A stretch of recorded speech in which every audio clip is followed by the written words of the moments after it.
Tuhan telah mati, Tuhan tetap mati, dan kita telah membunuhnya. Bagaimana kita bisa menghibur diri kita sendiri, para pembunuh dari segala pembunuh?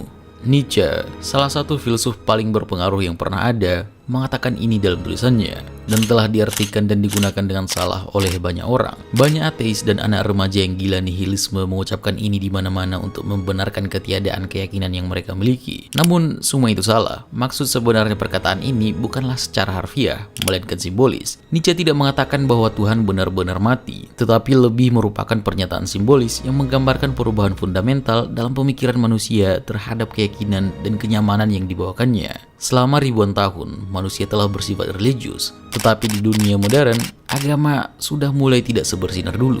Dan di sini, kita akan mencoba untuk menggali lebih dalam apa yang dimaksud dari filsuf Jerman berkumis tebal ini, dan mencari tahu apakah yang dia katakan adalah hal yang benar atau tidak. Dan juga sekaligus mencoba mengenal lebih jauh Nietzsche dan filosofi-filosofi yang dia kembangkan.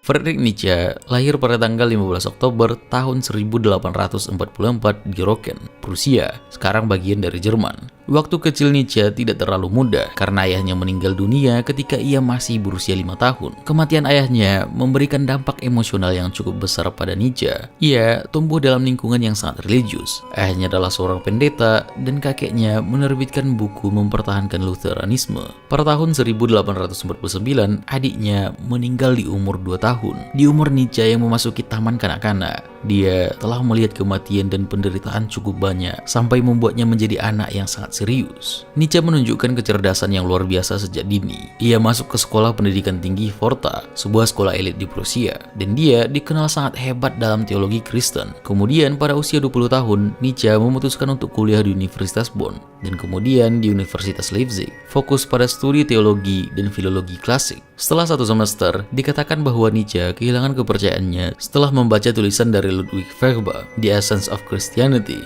dan juga karya-karya dari Schopenhauer. Dia terjatuh dalam nihilisme. Pada usia 24 tahun, Nietzsche diberikan jabatan profesor di Universitas Basel, menjadikannya salah satu profesor termuda dalam sejarah universitas tersebut. Namun, pada usia 28 tahun, Nietzsche mengundurkan diri karena masalah kesehatan yang terus-menerus, yang kemungkinan disebabkan oleh penyakit sifilis. Setelah meninggalkan pekerjaan akademisnya, Nietzsche menghabiskan sisa hidupnya sebagai penulis independen. Karyanya meliputi berbagai topik seperti filsafat, sastra, budaya, dan musik. Beberapa karyanya yang terkenal antara lain Das Volk Zarathustra, Beyond Good and Evil, dan Ecce Homo. Kehidupan Nietzsche penuh gejolak, baik dari segi kesehatan maupun emosional. Pada tahun 1889, ia dikatakan mengalami kegilaan dan tinggal dalam keadaan tidak sadar hingga meninggal dunia pada tahun 1900. Warisan filsafatnya tetap memainkan peran penting dalam pemikiran filsafat modern, meskipun penafsiran dan penerimaannya sangat bervariasi.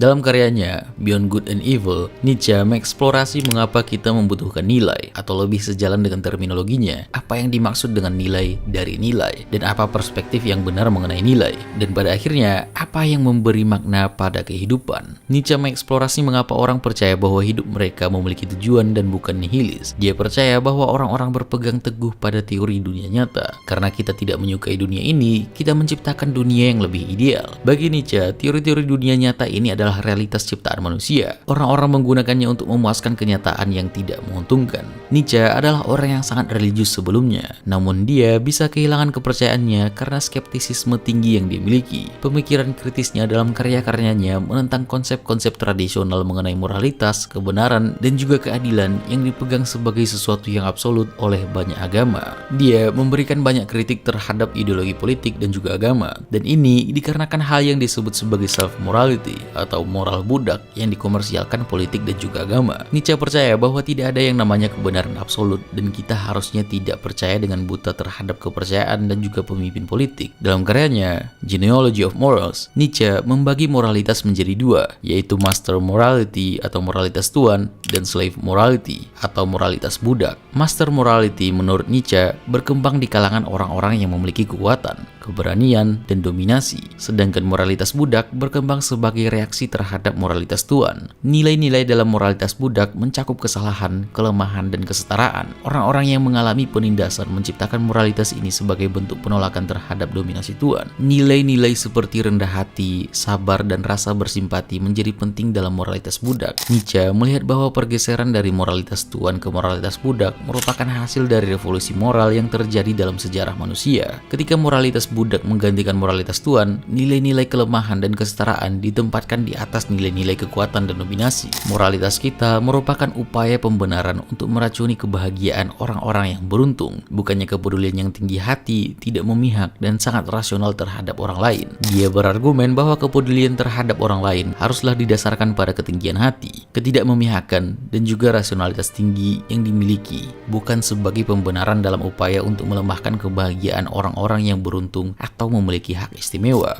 Dan Nietzsche menganggap bahwa agama dan juga ideologi politik adalah ekstensi universal dari moralitas budak dikarenakan obsesi mereka atas keadilan dan juga kebaikan. Dan moralitas budak ini membunuh akal dan pemikiran manusia yang esensinya adalah hewan yang bisa berpikir. Namun Nietzsche menganggap bahwa pelajaran ini diberikan kepada orang miskin untuk memanipulasi mereka agar menerima keadaan dan situasi mereka dalam hidup. Jika orang-orang diajari untuk merasa malu kalau memiliki rasa iri dan dengki terhadap orang lain dan apa yang mereka punya, mereka mungkin tidak akan mencapai status yang lebih tinggi. Ia memberikan argumen bahwa agama berasal dari sikap tunduk, taat, dan menjadi anggota suatu kawanan. Agama merupakan cara membenci kehidupan dan ingin melarikan diri dari kehidupan menuju akhirat surgawi dan kekal. Namun menurutnya, semakin sedikit realitas kita dibodohi, dipermanis, dan diselubungi, semakin dekat kita pada kebenaran. Selama manusia masih ada, jumlah orang yang taat sangat banyak dibandingkan dengan jumlah orang yang memerintah yang jumlahnya relatif sedikit. Dan Nietzsche yang melihat ini mengatakan bahwa akan ada masanya agama tidak lagi menjadi bagian besar dalam kehidupan masyarakat secara umum.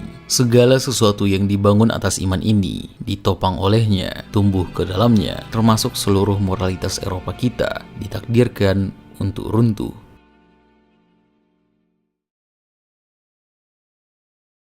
Perkataan Tuhan telah mati sering digunakan para ateis untuk membenarkan apa yang mereka percaya di mana-mana. Namun sebenarnya konteksnya sangat berbeda, karena perkataannya ini mencerminkan kemerosotan keagamaan yang terjadi pada masanya. Dan ini berlangsung lebih cepat dalam abad ke-20 dan 21. Dan walaupun ini dulu mayoritasnya terjadi di barat, fenomena ini mulai terlihat di generasi-generasi baru di timur, terutama di negara ini. Dan ini dikarenakan perkembangan ilmu pengetahuan yang memberikan jawaban-jawaban dari pertanyaan yang sebelumnya dijawab oleh agama. Walaupun jawaban yang diberikan oleh ilmu pengetahuan ini kejam dan tidak senyaman jawaban agama untuk didengarkan di telinga, dan juga perasaan-perasaan yang muncul dari pertanyaan-pertanyaan eksistensial dan moral terkadang tidak cukup menerima jawaban absolut yang datang dari kepercayaan-kepercayaan. Masih banyak orang yang beribadah dalam tempat ibadah mereka, namun di dalam hati mereka tidak lagi menempatkan Tuhan sebagai kompas mereka dalam segala tindakan yang mereka lakukan setiap harinya. Banyak yang menganggap bahwa Nietzsche mendukung kemerosotan ini, padahal sebenarnya ia khawatir akan hilangnya agama. Meskipun ia memiliki pandangan yang buruk terhadap agama dan pengikut-pengikutnya, namun dia juga merasa khawatir dengan dunia yang tidak memiliki agama. Ia khawatir bahwa umat manusia akan jatuh ke dalam kekosongan moral dan eksistensial. Ia khawatir bahwa tanpa agama, dunia akan hancur ke dalam nihilisme, baik itu secara eksistensial maupun moral, yang bisa saja menghancurkan kehidupan dan dunia yang ada. Peradaban bisa saja menjadi kacau, tidak memiliki acuan yang mana tindakan dan perilaku yang baik dan yang mana yang tidak. Para penduduk tidak akan memiliki tujuan hidup kecuali mencoba mencari kepuasan sesaat. Nietzsche merasa bahwa dunia tanpa Tuhan tidak akan berkembang.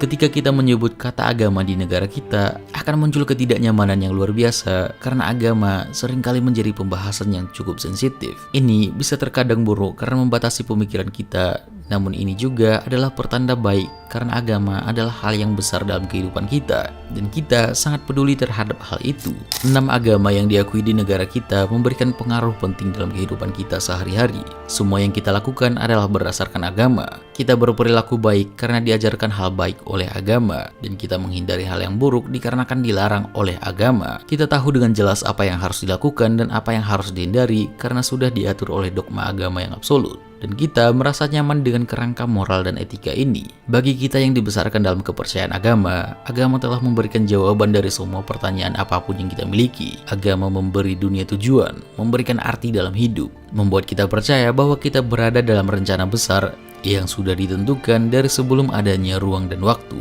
Agama memberikan kenyamanan, membuat kita merasa diperhatikan. Semua keterpurukan kita memiliki alasan, semua kehilangan karena ada tujuan. Dan bahkan setelah kita mati, bukan kuburan dingin yang menanti, tapi kebahagiaan kekal setelah kehidupan.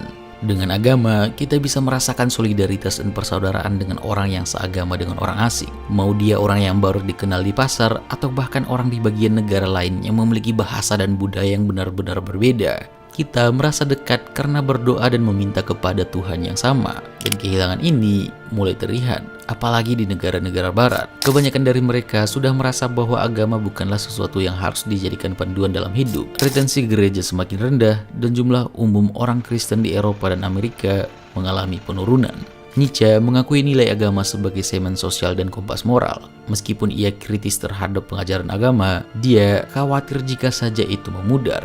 Karena apa yang bisa menggantikan peran sebesar itu dalam kehidupan dan peradaban? Dalam tulisannya, dia lanjut mengatakan bagaimana kita menghibur diri kita sendiri, pembunuh dari segala pembunuh.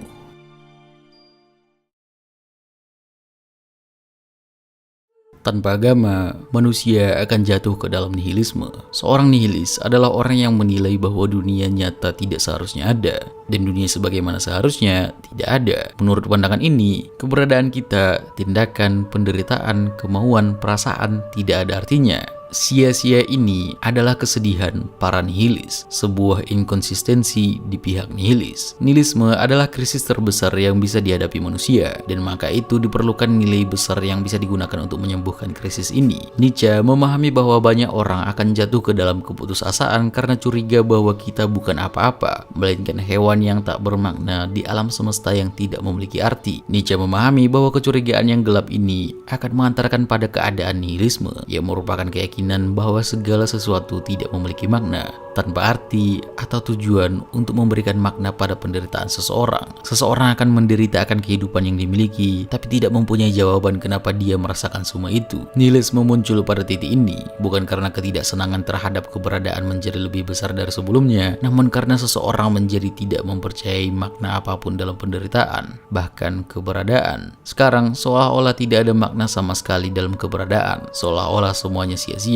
Dalam bukunya The Last Man, Nietzsche menggambarkan manusia utilitarian yang memaksimalkan kesenangan dan mencoba sebisa mungkin menghindari rasa sakit, sesuatu yang bisa kita sebut sekarang sebagai lifestyle modern. Dan Nietzsche menjelaskan ini dengan tokoh utamanya yang nihilis yang disebut dengan manusia terakhir, dan bisa saja manusia terakhir ini akan mendominasi dunia. Kemunculan manusia terakhir adalah peringatan Nietzsche kepada umat manusia. Ia percaya bahwa ketika agama memudar dan manusia kehilangan makna ilahi dalam hidup, hanya tersisa cangkang nihilistik dari manusia. Manusia terakhir tidak melihat tujuan hidup selain mengejar kenikmatan jangka pendek. Hari-harinya hanya berisi kenikmatan yang tidak berarti. Pergi berlibur ke pantai, menonton serial, bermain game, minum bir, makan pizza, dan membayar semua itu dengan bekerja dengan pekerjaan yang monoton dan merusak jiwa. Tetapi The Last Man, manusia terakhir ini tidak peduli. Dia cukup suka dengan gaya hidupnya. Gaya hidup itu aman dan dapat diprediksi, dan momen-momen kenikmatan yang singkat cukup untuk membuatnya tetap berputar dan menyatakan dirinya bahagia. Dalam karyanya Das Volk Zarathustra, Nietzsche menyatakan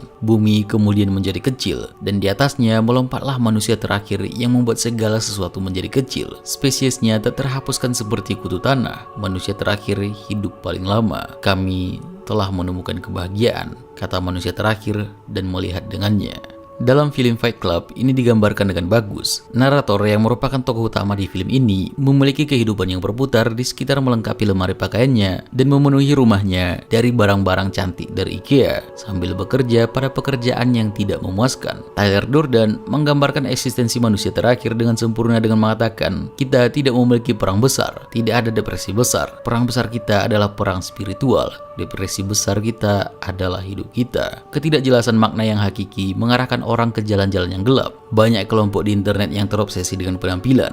Mereka hanya membicarakan tentang jawline, rasio mata dengan wajah, lebar bahu, tinggi badan, dan lain-lain. Bagi mereka, fitur tubuh lebih menjadi nilai-nilai baru. Pribadi bukan lagi tentang seberapa jujur seseorang, melainkan seberapa terdefinisi jawline mereka. Menjadi orang jahat bukan lagi karena kamu melakukan tindakan pencurian atau pembunuhan, melainkan karena kamu tidak memiliki tinggi di atas 175 cm untuk laki-laki. Kejadian ini pernah terjadi dengan Cameron Herron 2 tahun yang lalu.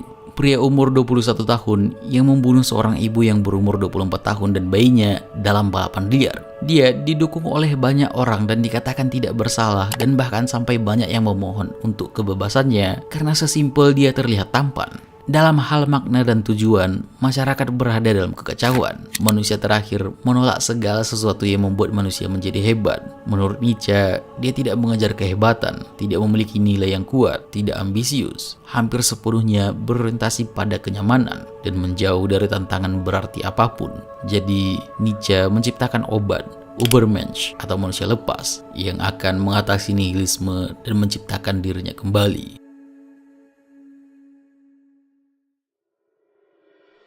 Ubermensch atau Superman dalam bahasa Inggris adalah konsep utama dalam pemikiran filsafat Nietzsche.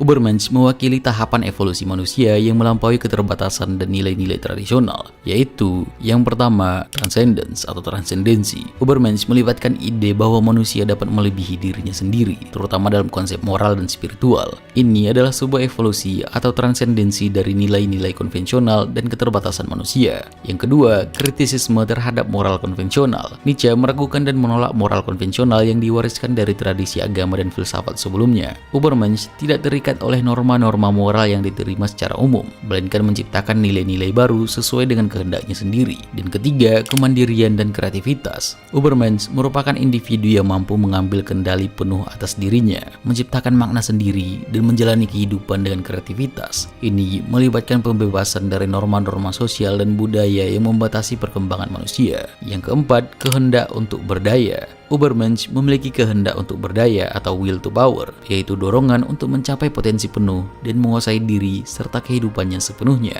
Nietzsche memberitahu kita untuk memiliki keinginan egois kita, dan bahwa aturan masyarakat adalah sesuatu yang perlu diatasi untuk mencapai kebenaran sejati dalam hidup kita. Nietzsche percaya bahwa setiap individu harus berada dalam proses Selbstüberwindung atau mengatasi diri sendiri. Jika kita iri pada orang lain, itu hanyalah tanda bahwa kita memang membutuhkannya untuk menjadi diri kita yang sebenarnya. Misalnya, jika kita merasa iri dengan pria berpenampilan berotot, itu tandanya kita harus pergi ke gym. Jika kita iri pada seseorang yang kaya, kita bisa mencari pekerjaan yang menghasilkan lebih banyak uang, dan juga yang lainnya. Setiap orang mempunyai mimpinya masing-masing, dan jika kita menolak untuk mengakui keinginan tersebut, kita hanya akan membuat diri kita sengsara. Dan bahkan jika kita gagal mencapai tujuan kita, setidaknya kita merasa puas karena mengetahui bahwa kita telah mencoba. Nietzsche mengatakan bahwa jika seseorang mengatasi rintangan sekaligus menerima kegagalannya dengan lapang dada, maka ia telah menjadi Ubermensch. Manusia Overman atau Superman akan menjadi makna dari bumi. Manusia adalah seutas tali, diikatkan antara binatang dan manusia. Seutas tali di atas jurang yang dalam. Yang hebat dalam diri manusia adalah bahwa ia adalah sebuah jembatan dan bukan sebuah tujuan. Ia menyatakan bahwa setiap manusia pasti bercita-cita menjadi seperti ini. Dia mengatakan bahwa kebanyakan orang terjebak di antara naluri binatang mereka dan Ubermensch, dan ada pergulatan terus-menerus antara kedua dorongan tersebut. Manusia bukanlah tujuan akhir, melainkan tahap transisi dalam evolusi kesadaran dan nilai-nilai. Memang Nietzsche adalah salah satu orang pertama yang mengemukakan konsep bahwa ketidaktahuan adalah kebahagiaan, dan menjadi manusia itu jauh lebih mudah jika kita hanya menerima status quo. Dia mengakui bahwa pencarian pengetahuan dan menjadi Ubermensch mungkin membuatnya sengsara selama ini, tapi tetap saja itu adalah kehidupan yang dia pilih. Nietzsche mengatakan bahwa rasa sakit itu perlu jika kita ingin membuat sesuatu yang bermanfaat. Kita bisa saja membiarkan kehidupan kita menderita, atau kita bisa membuat penderitaan kita sendiri untuk membentuk kehidupan yang kita inginkan. Baginya, manusia hedonistik adalah manusia menyedihkan. Dia puas dan tidak lebih. Nietzsche percaya bahwa perjalanan hidup harusnya menempuh self-discovery and self-creation, di mana secara konstan belajar mengenal dan tidak mengenal diri kita, kehilangan dan menemukan diri kita di setiap belokan, melakukan sesuatu, pergi ke suatu tempat, melihat apa yang terjadi, menangis, tertawa, menderita, dan tumbuh.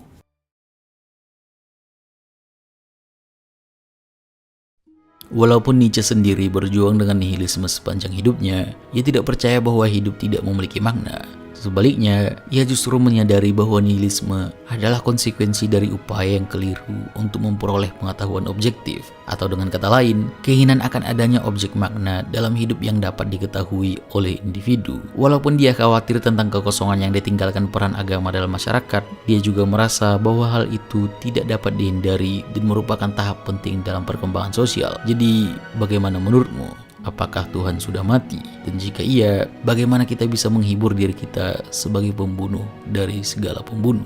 Terima kasih.